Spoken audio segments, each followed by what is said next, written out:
By the summer of 1867, the race to build the Transcontinental Railroad had entered a new phase. In the West, the Central Pacific Railroad had conquered the Sierra Nevada mountains in California. The route through the mountains had been scouted by Theodore Judah, a civil engineer and visionary. Sadly, he died before a single rail was laid. But his vision carried on through his investors, the Big Four. In particular, Charles Crocker heavily involved himself in overseeing construction. By his side was James Strobridge, the construction foreman. Together, they hired an army of Chinese workers to battle freezing temperatures, deadly avalanches, and formidable granite walls. For 2 long, grueling years, they chiseled, hammered, and blasted their way through the mountains. And in August 1867, they defeated the Sierras and rolled down toward the high desert of Nevada. 1,000 miles to the east, the Union Pacific had crossed the plains of Nebraska. But their progress had been delayed not just by weather or terrain, but by greed. At the center was Thomas Durant. Durant was both the vice president of the Union Pacific and the man who controlled Credit Mobilier, the shell company that controlled the money. For several years, Durant had turned the construction of the railroad into a personal gold mine. Through Credit Mobilier, he inflated construction costs and delayed supply shipments. By slowing construction, Durant extended the life of the grift. Durant hoarded profits and made himself rich on the illusion of progress. Out on the line, the consequences were tough. Crews went unpaid for weeks, sometimes months. Workers scoured letters from home looking for money that hadn't arrived. It was only a matter of time before the men took matters into their own hands. In late June 1867, stonecutters and grading workers walked off the job. Coincidentally, the stoppage happened at the same time as Chinese workers were going on strike in the Sierra Nevada mountains because of the increased danger of using nitroglycerin explosives. On the Union Pacific, workers demanded their overdue pay, and they refused to work until they received it. The strike spread quickly, and by July 1st, nearly all the graders had halted work. They wanted back pay, and they also wanted an increase in wages from $2 to $8 per day. Union Pacific officials responded with orders to fire the men and replace them. At that point, most workers ended the strike and went back to work. Some couldn't afford a ticket home. Others owed debts they couldn't escape. If they left, they risked forfeiting their back pay as well as being blacklisted for future work. So they relented. They were hungry, angry, and desperate, and it wasn't long before the desperation turned violent. Over the months of construction, the crude camps that sprang up along the line began to transform. They no longer looked like makeshift work sites, but instead raucous and violent towns. When the railroad was complete, Massachusetts newspaper editor Samuel Bowles, who had witnessed some of the scenes during construction, published a book in which he popularized a now famous nickname. In his book, Our New West, he wrote, "As the railroad marched thus rapidly across the broad continent of plain and mountain, there was improvised a rough and temporary town at its every public stopping place. As this was changed every 30 or 40 days, these settlements were of the most perishable materials: canvas tents, plain board shanties, and turf hovels. Restaurant and saloon keepers, gamblers, desperadoes of every grade, the vilest of men and women, made up this hell on wheels, as it was aptly termed."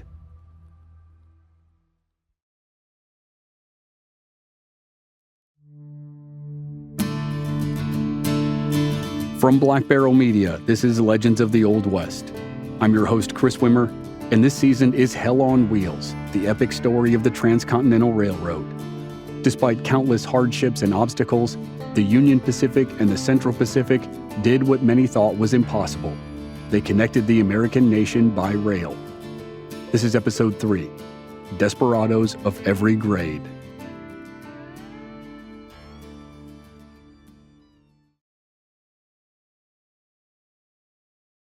Since the Union Pacific's inception, Thomas Durant had done more to enrich himself than to advance the railroad. Durant pilfered millions from Washington, and he ran it all through his shell company, Credit Mobilier. But Durant didn't realize that the workers out on the line weren't the only ones who were cursing his name. Investors were also frustrated by delays and excuses, and the two most powerful were the Ames brothers.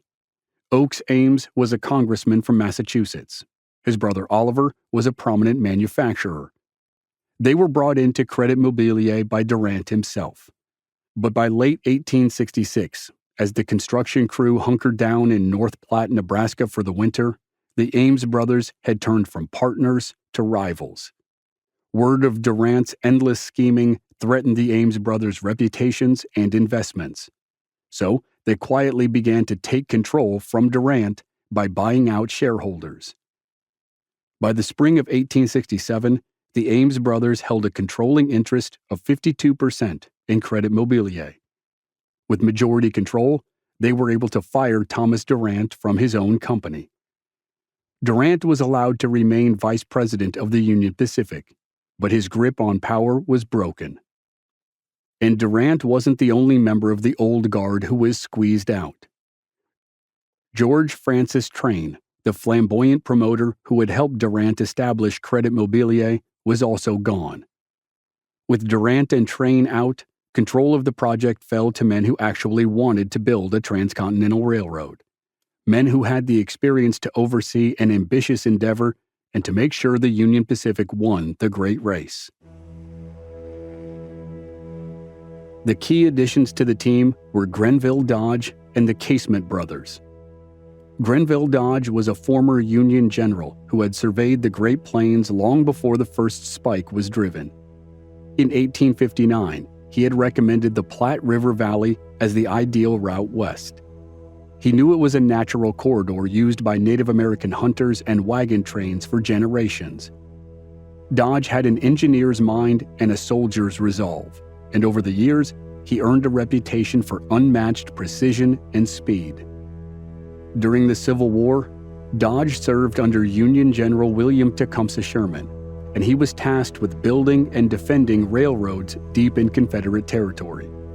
He learned to move men and supplies across rugged landscapes under constant threat.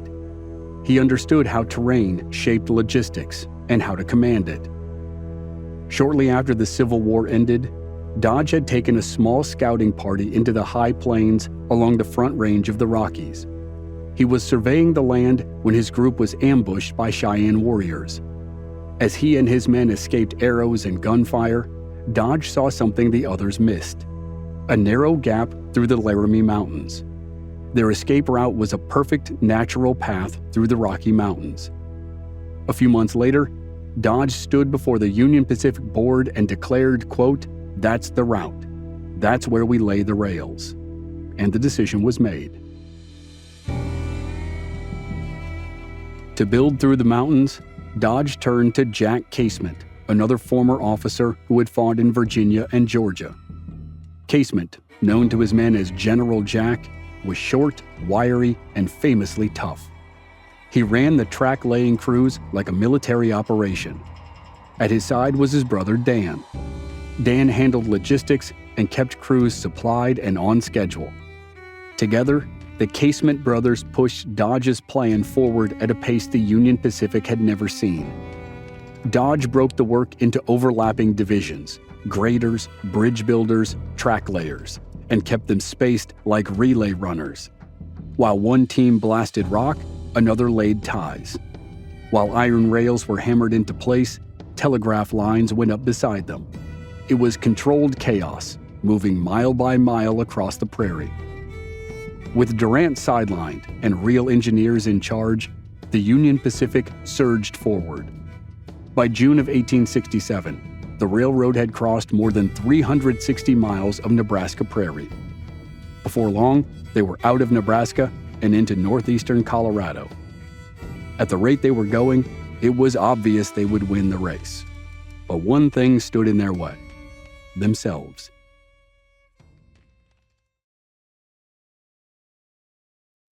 In the early summer of 1867, the Union Pacific's forward base of operations shifted to Julesburg, Colorado, a familiar place on the high plains. Julesburg was a town with a reputation. It was initially established in the 1850s along the South Platte River as a key crossing for wagon trains, mail coaches, and military supply lines. Julesburg quickly became a vital stop along the Overland Trail as settlers continued their journeys west. And its strategic location also made it favorable to the U.S. military. The military erected Fort Rankin in town. Before long, it became a flashpoint in rising tensions between Native Americans and white settlers. On January 7, 1865, a coalition of more than 1,000 Cheyenne, Arapaho, and Lakota warriors attacked Julesburg in what became known as the Battle of Julesburg. The attack wasn't random. It was revenge. 2 months earlier, the U.S. Army had killed hundreds of Native American villagers in an event that became known as the Sand Creek Massacre. During the Battle of Julesburg, Native warriors overwhelmed the soldiers at Fort Rankin and burned much of the town to the ground. Though the soldiers managed to hold the fort, the civilian settlement was destroyed. 14 soldiers and several civilians were killed. For months afterward, the plains around Julesburg remained dangerous. Out of the ruins, a second version of the town rose, but it only lasted a little more than a year. Then, word spread that the Union Pacific's transcontinental route would follow the north shore of the South Platte River, and soon settlers moved back to Julesburg.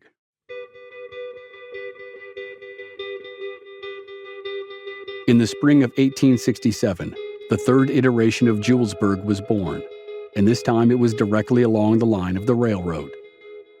Toward the end of June, Julesburg became the end-of-track camp. Overnight, it erupted into a sprawling encampment of tents, shanties, and saloons. It quickly became known far and wide as the wickedest city in the West. In just a few short weeks, Julesburg swelled with thousands. Ironically, the majority weren't laborers. Gamblers, barkeeps, conmen, prostitutes, and thieves flocked to the upstart town. They were all drawn by the scent of Union Pacific payroll and the promise of easy money. As a result, the construction workers who had fought their way across Nebraska now found themselves surrounded by chaos. A reporter named Henry Morton Stanley visited Julesburg and described it as a place where, quote, "every gambler in the Union seems to have gathered. Every house is a saloon, and every saloon is a gambling den. Not a day passes but a dead body is found somewhere in the vicinity, with pockets rifled of their contents." Saloons ran day and night, and brothels operated in the open. Fights broke out over debts, over cards, or over nothing at all. Many were fistfights, some were gunfights. There was no marshal, no sheriff, and no judge. Finally, a railroad official wired Grenville Dodge with a simple message: "The town is out of control." Dodge wired back, "Send in Jack Casement." Jack Casement had no patience for vice. As a Union War veteran, Casement had led troops in battle at Second Bull Run, Chattanooga, and Sherman's Atlanta campaign. He was known for his tough discipline and fearless command under fire. And as a lifelong teetotaler, Casement viewed drinking as a moral failure. He would not let lawlessness threaten the railroad's momentum. When Dodge gave the order, Casement gathered 200 of his most disciplined track layers and gave them guns. One evening at the end of June, they marched into Julesburg, determined to bring the chaotic town to heel. When Casement and his squad of armed men arrived, the gamblers, saloon keepers, and brothel owners scoffed. They had heard threats before, and they paid little mind. But they hadn't seen Jack Casement's method of follow-through. He turned to his men and gave the order: open fire. According to Dodge, Casement's men, quote, "shot through the windows and doors, not caring whom they hit." The blast tore through the shanties and saloons. Glass shattered, wood splintered, and tragically, whiskey barrels exploded. Casement's squad tore through the town, arresting prostitutes and shooting any man who pulled a gun. By sunup the next day, Jack Casement had the town under control. When Grenville Dodge arrived to inspect the town, Casement led him to a small rise just outside the camp. There, fresh graves lined the hill. Casement turned to Dodge and said, "General, they all died in their boots, and Julesburg has been quiet since."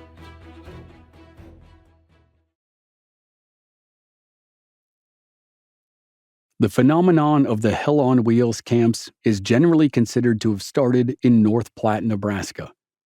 The railroad crew hunkered down in North Platte for the winter of 1866-1867, and with the arrival of hundreds of workers, there followed the purveyors for profit of everything sordid and vicious. In the spring of 1867, when the workers continued west, legions of vice peddlers trailed them. The next major Hell on Wheels camp ended up being Julesburg. Jack Casement's crackdown on the chaos of Julesburg, Colorado was a unique experience, but the chaos itself was not. Cheyenne, Wyoming was the next major destination along the line, nearly 150 miles west of Julesburg. From the beginning, Cheyenne was intended to be a permanent settlement. It would have its share of Hell on Wheels craziness, but the town wasn't the same kind of temporary, pop-up community that existed elsewhere. Grenville Dodge chose Cheyenne to act as a division hub for the railroad company. On July 4, 1867, Nathaniel Fairbank, a Chicago businessman and early investor in the region's future, hammered the first stake of the first street corner. Fairbank had made his fortune in real estate, soap manufacturing, and speculative rail ventures. He was connected to the Union Pacific's eastern backers, and his job was to prepare the ground of Cheyenne before the rails arrived.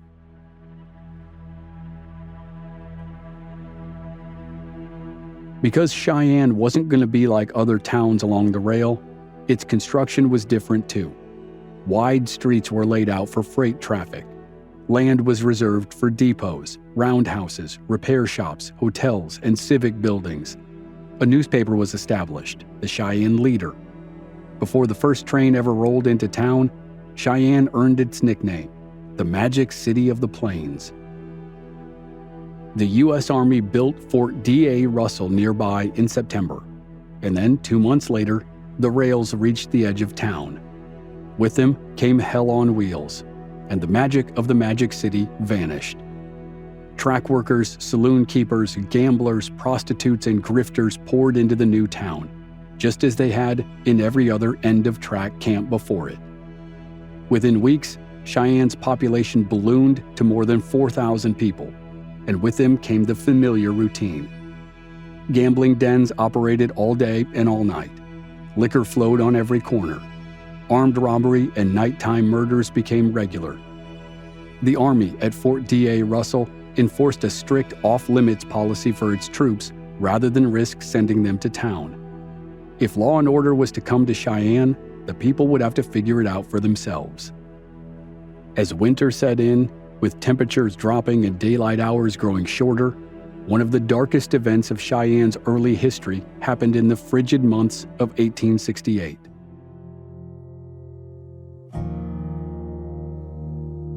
A group of Native American men were accused of horse theft. With little or no law in town, and even less sentiment, a mob rounded up the suspects based entirely on a rumor. The mob took the accused to a telegraph pole and hanged them. For whatever reason, Grenville Dodge and Jack Casement either couldn't or wouldn't get Cheyenne under control like they had with Julesburg. Maybe it was because the town was so much bigger than the temporary camps.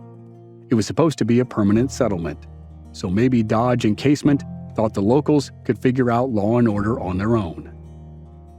After all, they were focused on a pair of challenges which loomed ahead.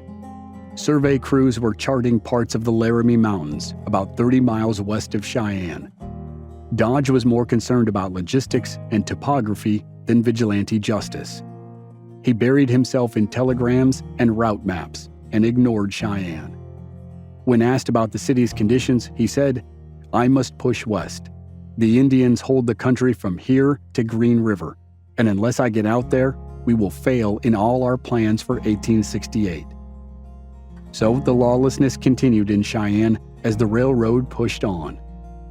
By 1868, the Union Pacific had crossed 500 miles of prairie between Omaha, Nebraska, and Cheyenne, Wyoming. The Central Pacific had showcased feats of engineering during its campaign through the Sierra Nevada mountains, and now it was the Union Pacific's turn.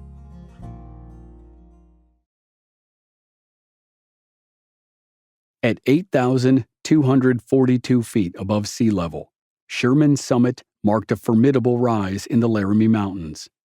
It's south of what is now the town of Beaufort, Wyoming, and about 27 miles west of Cheyenne. To reach the summit, the Union Pacific had to climb nearly 600 feet from the prairie floor over a windswept plateau of granite, pine, and snow. The grade had to be carefully calculated. If it was a single degree too steep, the trains wouldn't make the climb. Too shallow, and the route would lose time and miles. It was an engineering challenge, but not a suicidal one like the crew in the Sierra Nevadas faced. Dodge's engineers carved a path using long fills, steady cuts, and careful grading to maintain the incline. Their route followed the contours of the pass that Dodge himself had discovered years earlier when he fled an ambush by Cheyenne warriors. The place was later known as Evans Pass. In early April 1868, the Union Pacific reached the summit. It was a quiet triumph. Despite the height and elevation, the workers managed the challenge with ease. And when it was finished, there was no ceremony, just a telegram that read, "Track laid over highest railroad summit on the continent." Part of the reason why the triumph was muted was that the far more dangerous challenge of the Laramie Mountains lay on the other side of Sherman's summit. Dale Creek carved a deep gorge in the terrain, and the obstacle was unavoidable. To cross the canyon, Grenville Dodge's engineers would have to construct one of the largest wooden trestles in the world. For weeks, the men braved the howling wind through the canyon, wind that was strong enough to knock boxcars off the rails. On especially bad days, men had to lie flat on the planks to avoid being thrown into the ravine. At least one worker fell to his death during construction. Others refused to cross the bridge at all and chose to walk the long way around. Day after day, workers nailed together a sprawling web of wooden beams which rose up from the canyon floor and spanned the gorge. The final product was a bridge that was 650 feet long and 150 feet high. On April 23, 1868, a train made its first attempt to cross. The train slowly crept along the rail, swaying back and forth in the wind. Workers and journalists watched in suspense as the train made it across. Instead of shouts of jubilation, the Union Pacific men breathed sighs of relief. 3 days later, a newspaper in Omaha called the bridge a miracle. Over the next few weeks, workers shored up the bridge's support. Meanwhile, construction continued onward. The line descended out of the mountains, turned north, and dropped into the Laramie River basin, where the town of Laramie was born. By the time the railroad arrived at the town site, 500 buildings had gone up, including saloons, gambling halls, and brothels. Like Cheyenne, Laramie was hell on wheels with permanent foundations. But that foundation couldn't support the storm that followed. The earliest residents of Laramie were well aware of the violence in Julesburg and Cheyenne.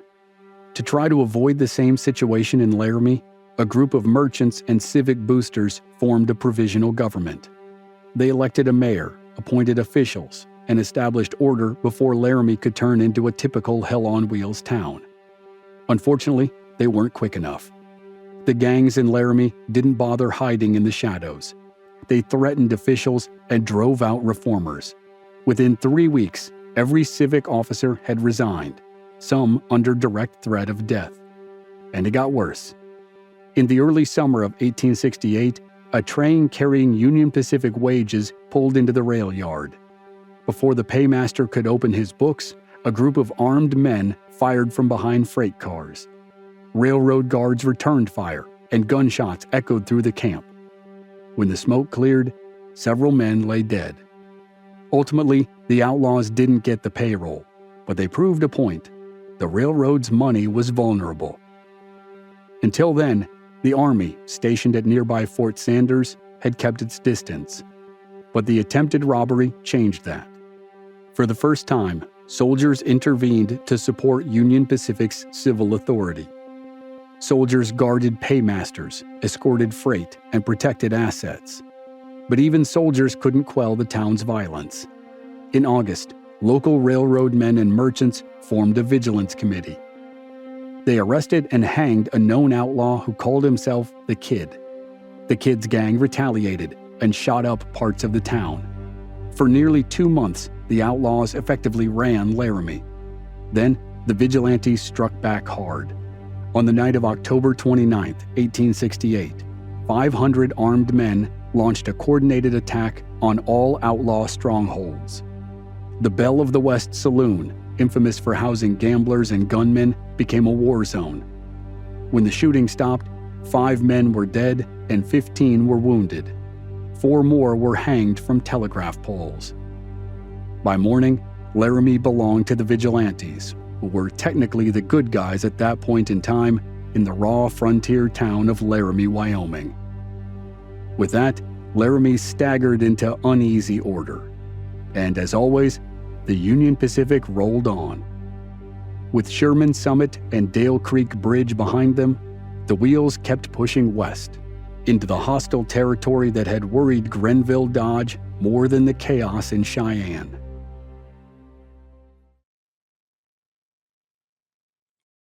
West of Laramie, the railroad faced the Red Desert, the Great Divide Basin, the alkali flats around Bitter Creek, and the dry plateaus near the towns of Green River and Evanston. From a distance, the country looked empty of everything except sagebrush and dust.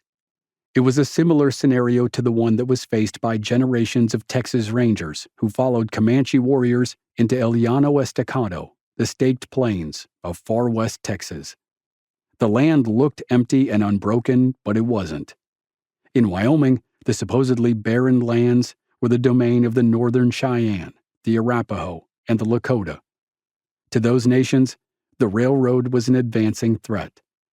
Back in Nebraska, conflicts with Native Americans had been somewhat minimal because most had already been displaced or confined to reservations. But in Wyoming, the railroad was going to run through territory that was still under Native American control. White settlements were sprinkled throughout the area, but they were few and far between. In the summer of 1868, as Laramie descended into chaos, a surveyor named Percy Brown led a small team to a place called Bitter Creek, about 170 miles west of Laramie.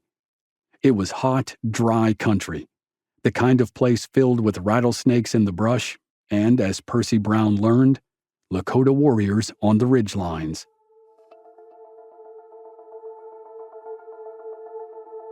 While Brown and his team nailed wooden stakes into the ground to plot their course, 300 warriors appeared on a hill above them. The warriors greatly outnumbered the small survey crew, and they attacked with speed.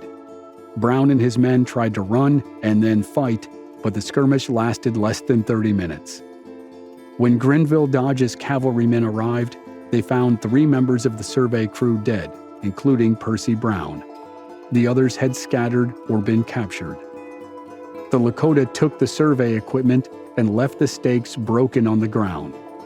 Brown's death was both tragic and a blow to the railroad.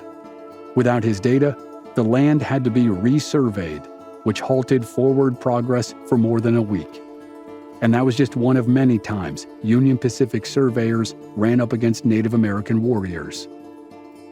Farther west, an engineer named Samuel Reed and a party of men were ambushed near the Continental Divide. Reed and his engineers laid low over the backs of their horses as they galloped away from the attack, and they were lucky to escape. Grenville Dodge was also lucky to survive an ambush.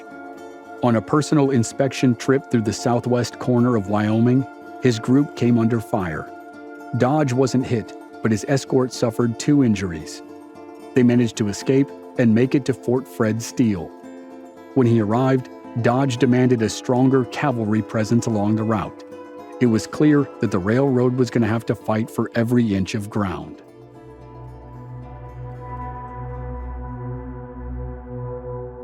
Throughout that summer, grading crews and track layers worked under constant threat. The attacks weren't constant, but the threat was always there, and the exposed terrain made workers visible from miles away. Survey stakes vanished overnight. Supply wagons disappeared on side trails. Telegraph wires were cut and twisted into braids.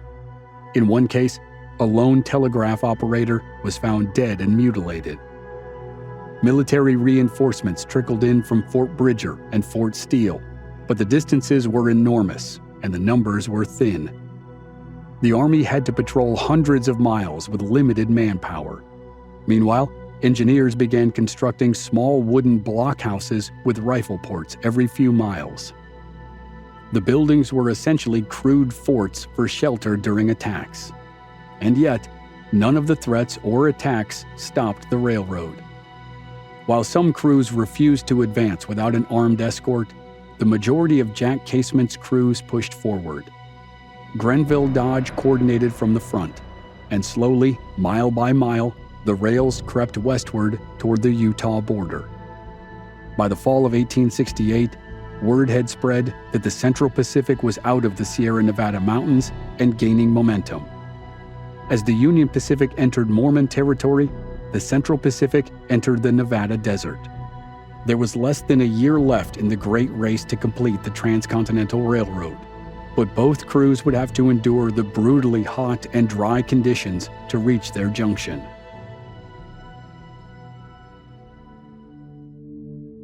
Next time on Legends of the Old West, the Central Pacific Railroad has conquered the mountains and moved into the flatland of the Nevada desert. The desert has new tortures in store for the crewmen who survived avalanches and sub-zero temperatures. And then, the race becomes the priority when Charles Crocker decides he wants his crew to beat the construction record of the Union Pacific crew. That's next week on Legends of the Old West.